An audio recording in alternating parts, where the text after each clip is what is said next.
चलिए अब अगली चीज जो हमको देखनी है इसमें हैलोजन फैमिली में ये कौन सी, that is inter halogen compounds, है ना। तो इंटर हैलोजन कंपाउंड्स के बारे में कौन कौन सी चीजें अपन पढ़ चुके हैं, तो हाइड्रोलिसिस वाले सेक्शन में और इंट्रोडक्शन ऑफ जो हैलोजन फैमिली था ना उसमें भी आ गया था ये। तो इंटर हैलोजन कंपाउंड्स क्या होते हैं, तो हम बोलेंगे ये हैलोजन और हैलोजन के आपस में बने हुए कंपाउंड्स होते हैं, है ना। इंटर हैलोजन कंपाउंड्स और वर्ड, तो हम बोलेंगे these are the compounds which are formed by reaction between two different halogens. ठीक है, इनको रिप्रेजेंट कैसे करते हैं, that is X dash N. ठीक है ना। इनका रिप्रेजेंटेशन क्या है, एक्स डैश एन। यहाँ पर एन जो होता है ये हमेशा ऑड नंबर में होता है ना।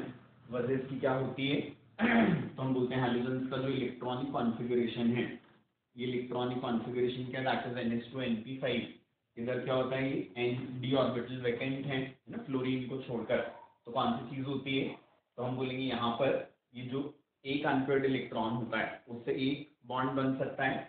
आगे की बॉन्डिंग के लिए क्या हो जाएगा, ये जो पेयर्ड इलेक्ट्रॉन है वैलेंसी शेल में ये 1 by 1 कहाँ प्रमोट होते हैं, that is in D orbital. ठीक है, तो जो इलेक्ट्रॉनिक एक्साइटेशन से नंबर ऑफ इलेक्ट्रॉन्स अनपेयर्ड होंगे या नंबर ऑफ इलेक्ट्रॉन्स जो हमको दिखेंगे एक्साइटेशन के बाद वो हमेशा ऑड नंबर में ही दिखते हैं, है ना। डिटेल में मैंने इसको समझाया हुआ है प्रीवियस वीडियोस में। ठीक है, अब पांच चीज अपन बोलेंगे कि n की वैल्यू क्या रहेगी, इट इज 1 3 5 और 7। इसमें जो x होता है ये क्या रहेगा, कम इलेक्ट्रोनेगेटिव हैलोजन होता है, और x डैश जो होता है ये क्या रहेगा, ज्यादा इलेक्ट्रोनेगेटिव हैलोजन होता है। समझ आ गई बात ये, है ना। क्या रहेगा यहाँ पर, x जो रहेगा, क्या बोले हमने, कम इलेक्ट्रोनेगेटिव हैलोजन, और x डैश जो होता है ये ज्यादा इलेक्ट्रोनेगेटिव हैलोजन होता है। क्लियर है ये, है ना।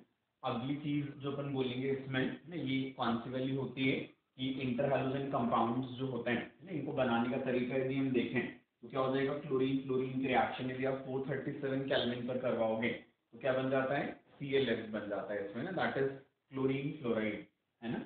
वैसे कौन सी चीज यदि क्लोरीन और फ्लोरीन को हमने एक्सेस में ले लिया और टेम्परेचर यदि 573 केल्विन कर दिया तो अब क्या बन जाता है, दैट इज ClF3 बन जाता है। ठीक है, फिर कौन सी चीज होती है, इसको आयोडीन को और क्लोरीन को इक्विमोलर अमाउंट में लेकर रिएक्शन करवाएंगे तो ICl बन जाता है, और क्लोरीन को एक्सेस में लिया तो क्या बन जाएगा, दैट इज ICl3।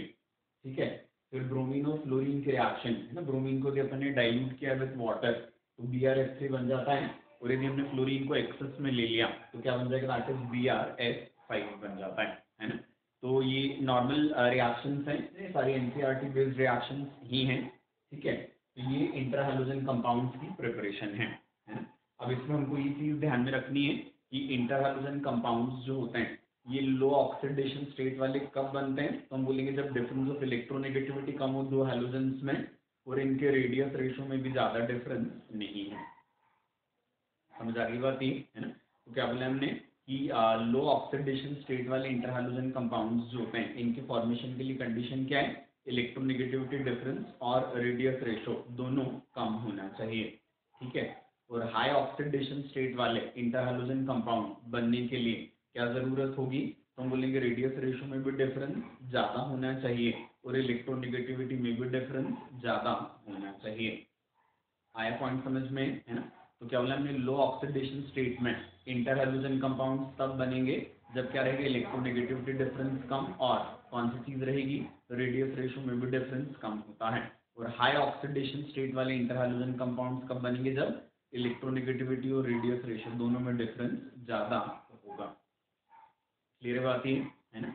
अगली चीज जो अपन बोलते हैं इसमें है ना वो कौन सी वाली रहेगी, तो जैसे यहाँ पर ये इंटर हैलोजन कंपाउंड्स के टाइप्स लिखे हुए हैं, फॉर्मूला उनका ना कि किस किस टाइप में कितने कितने इंटर हैलोजन कंपाउंड्स रहेंगे, फिजिकल स्टेट और कलर है उसके बाद स्ट्रक्चर जो आप केमिकल बॉन्डिंग के बेसिस पर खुद से निकाल पाओगे। ठीक है, तो कौन सी चीज है, जैसे ये X1 डैश टाइप के इंटर हैलोजन कंपाउंड्स हैं तो ये कौन कौन से बनते हैं, ClF, BrF, IF, BrCl, ICl और IBr। ठीक है, इसमें से IF जो होता है ये प्रैक्टिकली इसका सैंपल आइसोलेट नहीं किया जा सका है, लेकिन स्पेक्ट्रोस्कोपिकल मेथड्स जो होती हैं इनसे इसकी प्रेजेंस को फील किया जा सका है। ठीक है, फिर ClF जो होता है क्या रहेगा, कलरलेस गैस होती है, BRF क्या रहेगा, पेल ब्राउन गैस होती है ना। उसके बाद BrCl भी गैस है। ICl जो है इसके दो फॉर्म्स होते हैं, it is alpha form and beta form. ये क्या रहेगा, रूबी रेड कलर का होता है अल्फा फॉर्म, और बीटा फॉर्म क्या रहेगा, that is brown red colour का सॉलिड होता है। क्लियर है ना। ये वाले जो सारे कंपाउंड्स हैं अभी क्या है, दीज आर डायटोमिक, इसलिए इनकी कोई ज्योमेट्री वैसे डिफाइंड नहीं है, क्या ही रहते हैं, ये लीनियर ही रहेंगे हमेशा, है ना। इसके बाद फिर X3 डैश, इस टाइप के जो कंपाउंड्स हैं इनमें क्या रहेगा, ClF3 तो कलरलेस गैस है, BrF3 तो क्या रहेगा, येलो ग्रीन कलर का लिक्विड होता है।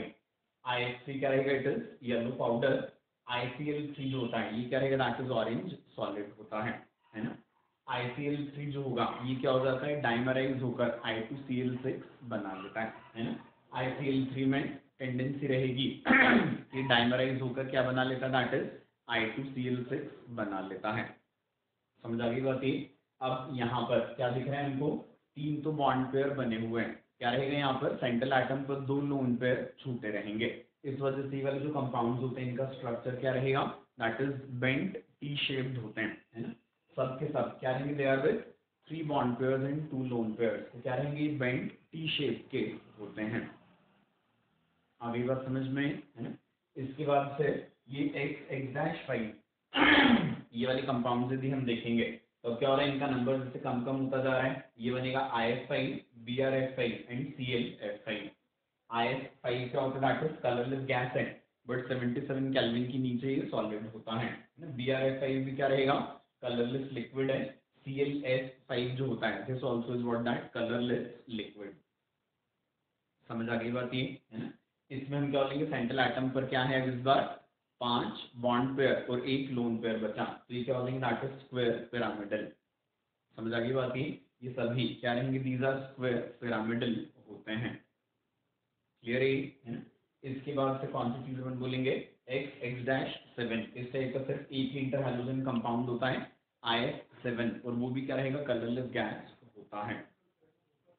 आगे बात समझ में, इसका स्ट्रक्चर क्या रहेगा, that is going to be pentagonal bipyramidal, है ना। ओपन बॉन्डिंग के बेसिस पे निकाल सकते हैं आराम से, है ना। अब कौन सी चीज अपन बोलते हैं अगली वाली, इसमें ये फिजिकल स्टेट और ये वाली सारी चीजें तो देख ली। अब इंटर हैलोजन कंपाउंड्स की दूसरी प्रॉपर्टीज हमको देखनी है ना। तो इंटर हैलोजन कंपाउंड्स की दूसरी प्रॉपर्टीज में हम क्या बोलेंगे, तो हम बोलते हैं फ्लोरीन को छोड़कर बाकी सारे इंटर हैलोजन कंपाउंड्स जो होते हैं, है ना, मतलब fluorine is not an inter halogen compound, but सारे इंटर हैलोजन कंपाउंड्स की रिएक्टिविटी क्या होती है, फ्लोरीन को छोड़कर दूसरे एलिमेंट से, दूसरे कॉन्स्टिट्यूटिंग हैलोजन से हमेशा ज्यादा होती है। समझ आ गई बात ये, है ना।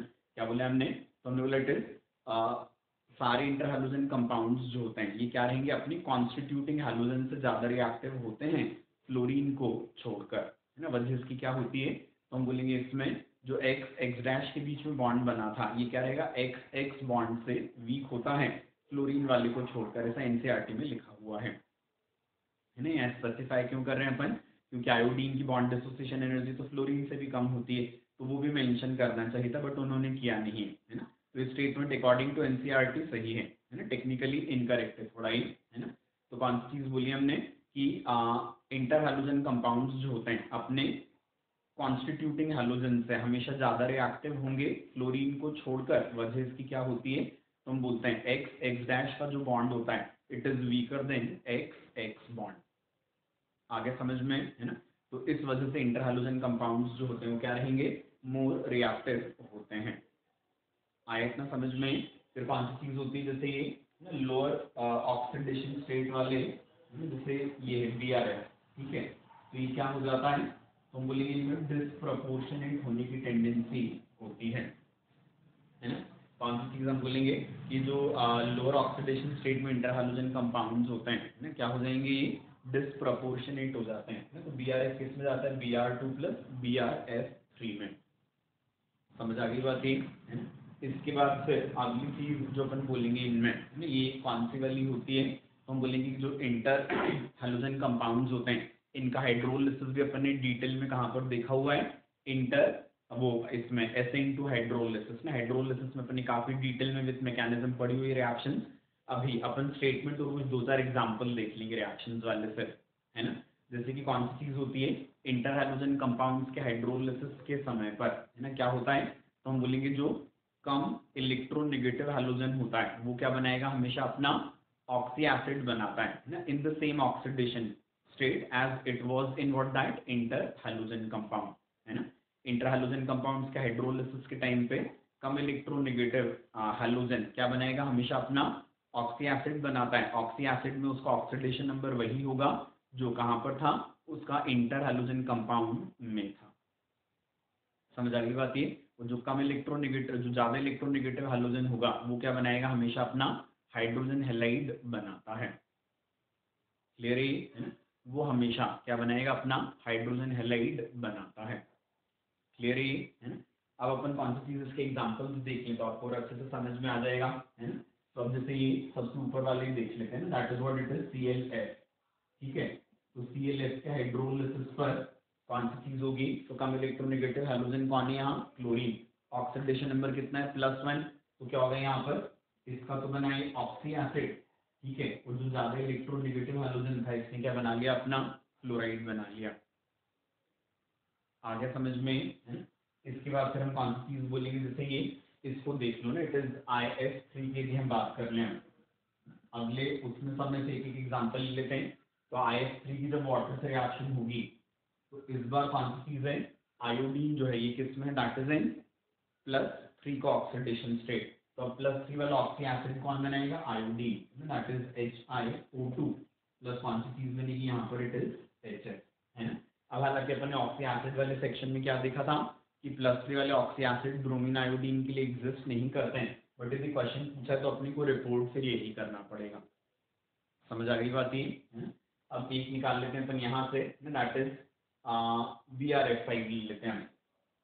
तो BrF5 इसका जब हाइड्रोलिसिस होगा तो ब्रोमीन किस में था, यहाँ पर +5 ऑक्सीडेशन स्टेट में क्या बन जाएगा, यहाँ पर HBrO3, साथ में क्या बन गया, फिर से HF बन जाता है।